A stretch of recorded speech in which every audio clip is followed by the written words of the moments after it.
Yo, this is Man at Arms with Beats and Tech, and today we're talking about AI art and the many ways that you can use it to create logos for your business, backgrounds for either like your laptop or your computer desktop. People like fancy backgrounds. You can use it to create banners for your YouTube channel, Facebook channel, your website. You can create a website slider for, let's say, your home page, and it had a big image on the front page and it moves across. You can create an image within your AI art application that you're using for your website. It can be used for creating album artwork for your, if you add actual physical media like a CD or just online album art for Spotify or Tidal or SoundCloud or something of that nature. It can also be used to create website mock-ups to give people a idea of what a website could potentially look like. It could be used for creating a mock-up of, let's say, a product that somebody's trying to come up with unique packaging. I've used it for that, just to give somebody an idea of, hey, this is what the packaging could potentially look like. It can also be used for illustrations for, let's say, print media, an actual book that you might be working on and you needed to describe something that's going on in the book. There's a way, if you really get good at it, there's a way to create characters and have those characters look similar in each and every stage that you create the image. It could also be used for illustrations for a book, for, let's say, comics, or even an ebook. So there are a variety of different ways that you can use this tool. Makes it to where you don't necessarily have to get a graphic artist if you cannot afford one. So there are many different ways. There's some learning curves to some of this stuff, but it really depends on which one you choose to use. I personally use Midjourney AI. There used to be a free version of it, but they no longer offer a free account. But the cheap account, the basic plan, is like $10 a month. And for me, I started off with the basic and I moved to a standard plan, which was like $30 a month. I only did that because you're limited by the amount of images that you can print out, or should I say create, under the basic plan. And I was going through that testing and learning. So I did that for like a month. And then once I got the hang of it, I downgraded to like the $10 a month one, just simply because I can use that to create and not necessarily run out of images, because now I know I got a feel of how to do it. This is using what they call text to image, which is basically you create the image by using a prompt, or creating a prompt which tells it to make an image that looks like blah blah blah in a meadow, wide angle, giving you like a full screen or a 16:9 image, futuristic look, and it'll try its best to create an image based upon the text prompt that you gave it. And from what I can tell, it's been pretty good, and it's gotten better over the last 3 to 4 months, because with Midjourney AI, there's been like, I think 3 to 4 versions. I got on it when I think it was like version 4, and they're like on version 5 or 6 now. I can't remember exactly, I have to check. But yeah, I mean, so what I want to do is kind of give you an idea of how it works. Now, I don't give full tutorials, at least not right now. I want to give you enough to get an understanding as to what it does, how it works, and how you can incorporate it into your workflow. All right, so let me start with, if you're going to use Midjourney, there's a couple things you need to know and either need to be aware of, get used to. So I'll go ahead and try to explain them as quickly as I can, because I don't want to labor on this too long. The first thing you need to know is that you got to have a Discord account. If you don't know what Discord is, don't know how to set it up, that's a whole different video. Maybe we'll get into that later. Discord is basically a chat application that's used for, like, it was primarily used for gamers, but it's kind of expanded since then. A lot of the YouTubers use it to create their own community so they can communicate with people. So needless to say, I've had a Discord account for a little while now, and I use it with other communities that I'm involved in. So Midjourney uses your Discord account basically to verify who you are. So it uses that to authenticate your account with them. So that's one thing. The second thing is the $10 a month fee. $10 a month is really not that much, but it's really not that much, but it's a big deal if you're not going to use it. So don't do this if you're not going to actually use the tool. I would get one, play around with it. There's no contract, no commitment. You can cancel at any time. I hate to sound like a commercial, but it's the truth. So you can use it for 30 days and cancel it. You can get the $10 a month and cancel it now. It's still going to be good to the end of the month. So take that for what it is. So that's the other thing. The last thing is that, again, this is text to image, so you got to get used to using text prompts. The more elaborate, the more detailed your text prompt is, the better and the more detailed your imagery will be. I've seen people create prompts that look like they're like 2 and 3 paragraphs long, but they're hyper detailed images. When it's all said and done, when you get the output, it's like, man, this looks like this was actually a real person, you know. And I'll be honest with you, sometimes I think some of this stuff might be people. So I don't know. That's kind of a gray area with this stuff, because some of this might be people actually that are alive. I don't know. But so needless to say, I've used this for a variety of different things. If you've been on my YouTube channel or you see my logo for Beats and Tech, let me go back. This right here, this was made using AI art. The logo was made using AI art. The background for the logo was made using AI art. And the text, I did that in Canva. So this whole thing was created using AI artwork. I used Midjourney to create all of that. The background on my YouTube channel, let me show my channel.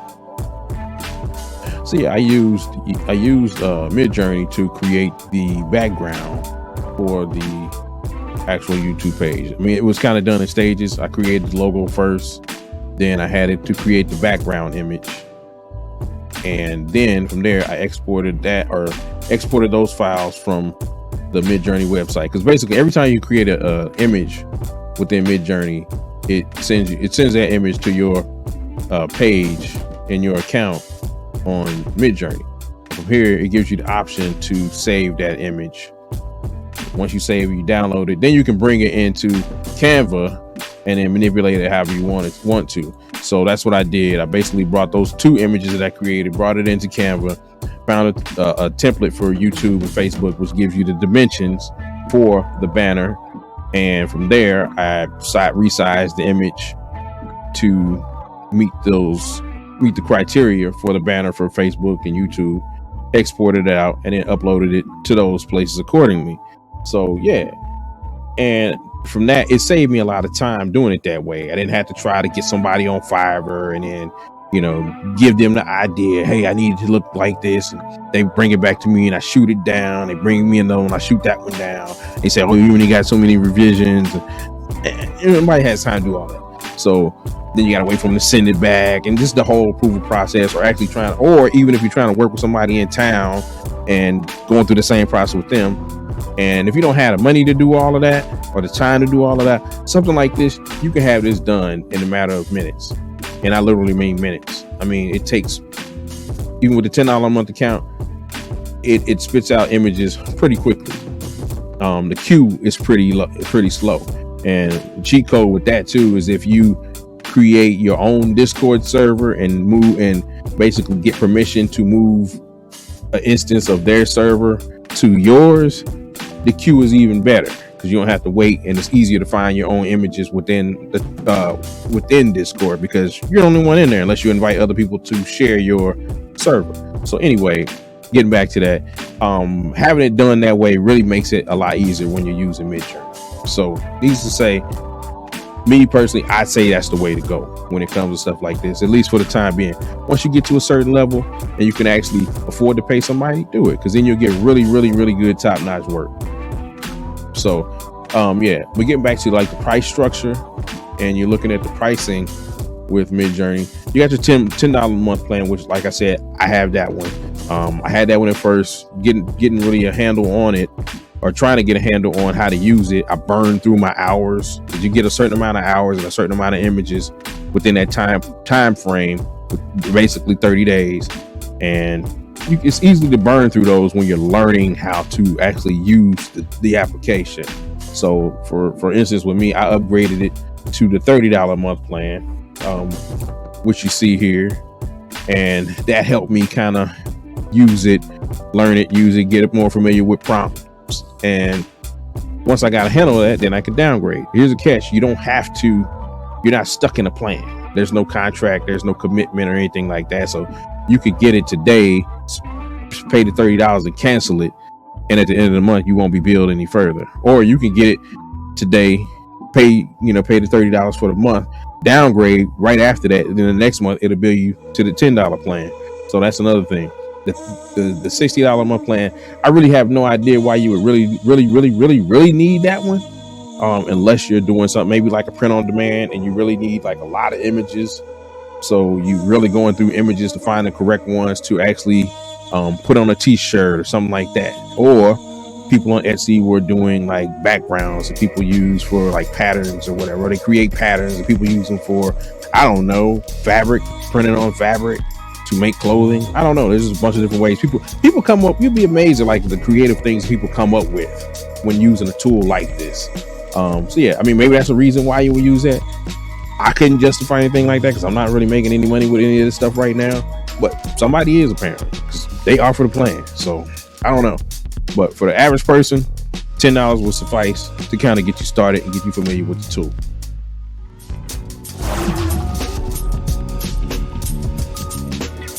Hey, if you like this video, go ahead, leave a comment, and subscribe to the channel. All likes, comments are appreciated, except the bad. Like I said, I've used this for most recently for a couple album releases and or single releases for some people that I'm working with. A group called Track Vandals. Shout out Track Vandals. Thanks for checking out Beats and Tech and supporting me. Most recent song, and the beat for it is playing in the background in the video. It's called Mr. Everyday. This is the image that I use for. So this is the image that I use for the Mr. Everyday artwork. Just brought it in Canva, drew the name of the group on there. This was already kind of pre-made in a template, and I just deleted wherever the image was that they already had in here and added this. Change this up, put the name of the song in there, put the name of the group here, blah blah blah, and that was that. But there were a series of images that I had to create in order to pick this one, and I kind of show those to you. So like if you look at this, these are the images that I use, and I'll hover over and you can kind of see the prompt that I had to use to kind of get this. And I modified it several times in order to get different types of images and different people in the images, because one, it gave me more like, I guess, Caucasian workers or white workers, and I wanted to kind of mix it up a little bit. So then I got something with more of a diverse group of people, and the song is basically dealing with like being a hard-working man, taking care of your family and the things that you do as a father, a husband, or what have you. And that's just basically the short version of the song. So I wanted to create something that was kind of a representation of that thought process. And this was it. So, and I ended up picking this image here as the album cover. So it took those images and me cycling through some images and having it refresh or what have you to actually come up with this image for this album art. There was another one. Let me go back to that same screen. And this song was called, hey, look at that one. That's something else. We'll talk about that one later. But let me scroll up. This one was called Light Breeze. It was another song that they came up with. I didn't have anything to do with that one, but I helped them out with the artwork for it. And this was kind of what the feel of the song was. And these are some of the images that I created, that the AI created. I'm not going to take any credit for that because I did nothing but come up with the prompt. But these are the different prompts that I used. Had to modify some of those. I started it out with like African-American couple, and then I modified that a little bit more to turn it into one that just represented a single woman in there. And these are the different versions that came from that. But I mean, if you look at them and just see the realism in each one of these, I mean, it's ridiculous. I mean, you can't tell me you haven't seen one of these people on the street somewhere. Now, the biggest improvement, or one of the biggest improvement with the Midjourney AI over the last version, is that your people have like good hands now. Before it would create an image, and the image might have like 8 fingers or something, missing a thumb, and the arm is wrapped around the neck, but you got 4 arms or something. That's an image you would definitely discard. But now the hands are more realistic, and you don't run into those kind of problems as much as you used to, which makes it look even more realistic. But yeah, I mean, look at this. This is crazy. And you get some that look more realistic than others.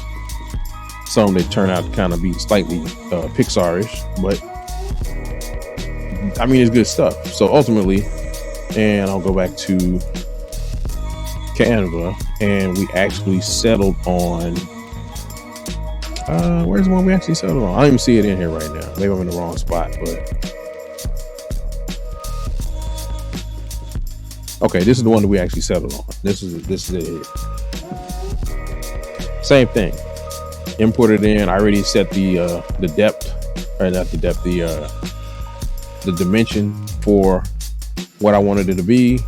Came up with the text, threw it on there, exported it out, picked the format that I wanted to export it out, selected JPEG, download it. That was it. They signed off on it, and when they get ready, we just upload the song to the distributor. For instance, this is the one I did for Mr. Everyday. Just waiting for it to be approved, and it actually, hopefully, if it's approved pretty quickly, it'll be online Juneteenth. So again, shout out Track Brandles. You guys like the music, you can check out some of the music online. And Juneteenth, check the song out. It's pretty dope, if I do say so myself. So yeah, that's just a quick few things that you can actually use with Midjourney AI. Again, this is one that I use. This is one that I like to use. It's a little learning curve to it, but as you saw yourself, the images are ridiculous. I'm gonna go back to the images. I'm gonna show you something right quick. Like for instance, this. Show me an image of a group of ancient Middle Eastern people smiling and taking a selfie with Jesus. Make Jesus, basically, I think I made Jesus smile or be the center of the whole activity. And this is what it looks like.